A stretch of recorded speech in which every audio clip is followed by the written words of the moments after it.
जय जगन्नाथ। तो मुझे वयवंदना स्कीम विषय जो अच्छी आम आयुष्मान भारत योजनार वयवंदना स्कीम से स्कीमटा एक्चुअली बहुत कन्फ्यूजन अच्छी जहाँ जना पड़ुची कन्फ्यूजन अच्छी से विषय में आज आपको गोटे सर्ट वीडियो कहबी तार केमी आवेदन कर कौ साइड आवेदन कर से विषय भी कहबी आमर वयवंदना स्कीम देखो वयवंदना स्कीम कौ मान आमर आयुष्मान भारत प्रधानमंत्री जन आरोग्य योजना जोटा कि आम आयुष्मान कार्ड कहते हैं सर्ट कहते सहीटा कौ मान वयवंदना कार्ड कौ मैंने आम जो आयुष्मान भारत जो कार्ड जो कहते तार गोटे आउ गोटे स्कीम हूँ वयवंदना। तो वयवंदना आयुष्मान भारत योजना जो अच्छी वयवंदना आयुष्मान भारत वयवंदना अच्छी सेटा आमर 70 वर्ष रु अधिक जो माने वयोज्येष्ठ व्यक्ति से वयवंदना वयवंदना मतलब वयोज्येष्ठ व्यक्ति वयोज्येष्ठ से आमर वयवंदना स्कीम है जो मैंने 70 इयर रु अधिक एठी आपनकर 70 वर्ष रु अधिक कौनसी पारामीटर एठी आउ नाही जो कंडीशन आमर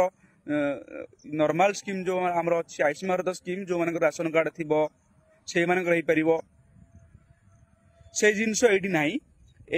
जो वयवंदना स्कीम रे 70 वर्ष रु अधिक होइथिया दरकार खाली बयस से माने पेंशनर होइथांतु सेंट्रल गवर्नमेंट रो एम्प्लॉय होइथांतु माने रिटायर्ड एम्प्लॉय होइथांतु टैक्स पेयर होइथांतु जहां भी तांकर पारामीटर जोटा अछि हमर आयुष्मान भारत कार्ड रे से सब कंडीशन एठी किछि लागू हेबनी एठी no condition no parameter irrespective of any criteria जो माने जोटा कि आपण हेले हेई परिबेनी से स्कीम एठी माने लागू हेबनी आपण सिंपल मन कोन जो माने 70 इयर रु एबव हेतिबे फीमेल होंतु मेल होंतु महिला होंतु पुरुष होंतु किंबा से माने टैक्स पेमेंट करूथांतु किंबा से माने सेंट्रल गवर्नमेंट रो एम्प्लॉय रिटायर्ड एम्प्लॉय हेतिबे पेंशन पाउथिबे से माने समस्त लागू हेबो एथि आपण केते टंकार बेनिफिट पाइबे ना पुरुष होइतिले आपण 5 लाख टंकार आ महिला होइतिले 10 लाख टंकार जदि आपणकर आ गोटे कंडीशन समस्त पचारुचंती जदि आपणकर आयुष्मान कार्ड आगरु थिला आपणको 70 वर्ष हेइगला आपण सेठी ऑटोमेटिकली आपण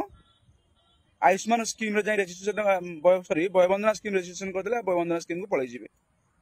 सपोज आपणको आपणकर वर्तमान 69 अच्छी 6 मंथ पर आपणको 70 हम आप 69 वर्ष 70 हम किंतु आपणकर आयुष्मान कार्ड अच्छी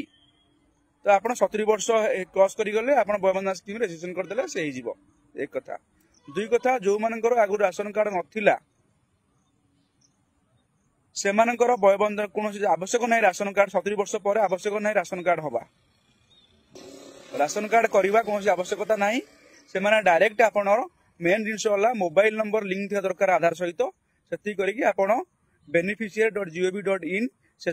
साइड को जाई आपण आवेदन करि परिबे। आवेदन प्रोसीजर आपण भलो से मन रखिए मु नेक्स्ट एबे आपण आवेदन स्कीम कहि देबी। तो आपण मोर दया करी ए वीडियोटा को शेयर करिवे आ फेसबुक पेज रे आपण सब्सक्राइब कर दियंतु एवं आपणकर मोर यूट्यूब चैनल ले सब जिनस भी अच्छी आपण दया करी यूट्यूब चैनल चाहिए आपण देखि परिबे। आप आउथरे मन रखु आपणकर आयुष्मान भारत वयवंदना स्कीम अनुसार महिला मानू 10 लाख 10 लाख पुरुष मानू 5 लाख ए हिसाब से आपणकर बेनिफिट पाइबे। कौ मेडिकल कौ बेनिफिट सब आप पाइपारे मेडिकल आयुष्मान भारत कार्ड आप वयवंदना हो कि जनरल आयुष्मान भारत